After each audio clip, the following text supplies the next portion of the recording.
I want to begin with this local news story out of Cambridge, Massachusetts, where they have been training a team of unarmed social workers to respond to 911 calls. And here's the report from Boston 25 News explaining how this is going to work or not work, as the case may be. Here it is.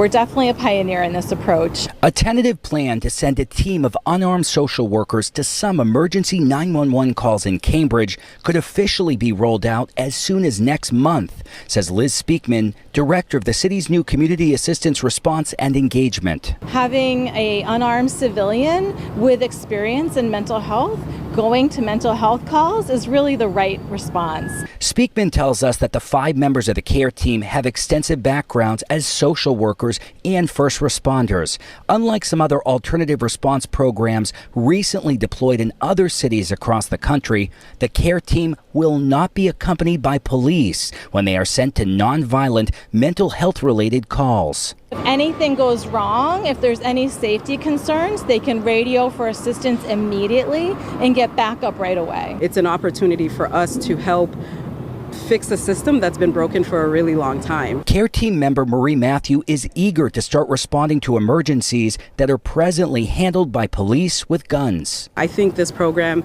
is an opportunity for us to take care of the people that we are trained to take care of. So the only question is how long? How long before one of these people ends up dead or in the hospital? I'd give it about 6 months, maybe. I think that's probably a generous estimate, generous guess. Here's what I'd like to know. How many situations are there where you would call 911 over somebody's mental health issues, but the person isn't potentially dangerous? Like, in what scenario would you, where no one is in danger, as far as you can tell, and yet you're still calling 911 over someone else's mental episode that they're having? Like, give me some examples of hypothetical scenarios where someone's mental health crisis would warrant a call 911, and yet the people around this person are not in any plausible danger. Now, I'm sure there probably are some hypothetical scenarios where that could be the case. You could probably come up with some hypotheticals, but I think those are going to be rare. Generally speaking, if somebody's mental health warrants a call to 911, by definition, it warrants a response from the police. Because if all they need is counseling or somebody to talk to or something like that, then you don't need to call 911 for that. Like, 911 isn't for that anyway. So that's what doesn't make any sense about this. Because what they're saying is, well, sometimes someone doesn't need the police. They just need someone to talk to. They need someone who understands. They need whatever. Agreed. You know, not everyone who's experiencing some sort of problem with their mental health needs the police. But if you're calling 911, by definition, it has risen to that level. And here's the other issue with this, because we talk about a mental health episode, and she says that we need people with experience in mental health going to mental health calls. Well, what is a mental health call exactly? Or more precisely, I guess a better way of putting it, what isn't a mental health call? Like, I'd like to hear that woman that we just heard in the video specifically answer this. Give us some examples of times when you might call 911 on another person, but it isn't related to their mental health.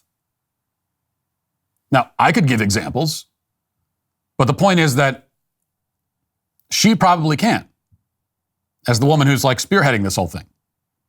And that's because mental health is an umbrella that people like this use to describe like every crime, every misdeed a person could commit is now under the umbrella of mental health.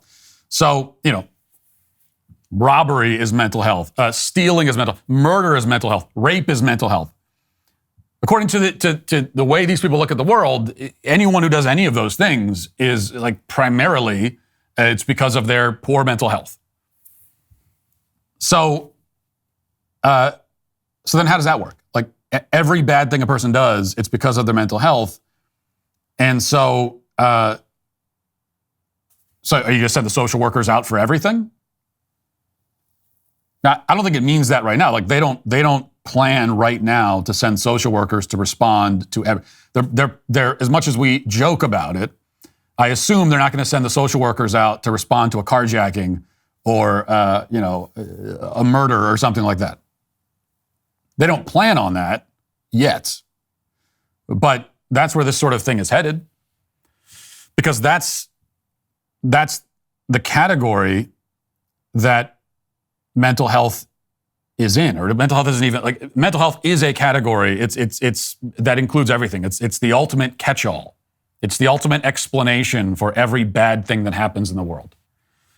And so, although we may joke about it now, I guarantee you that if all these people don't end up dead or in the hospital because of this, eventually you're going to see social workers and mental health professionals showing up to pretty much every call because, again, it's all mental health, according to them.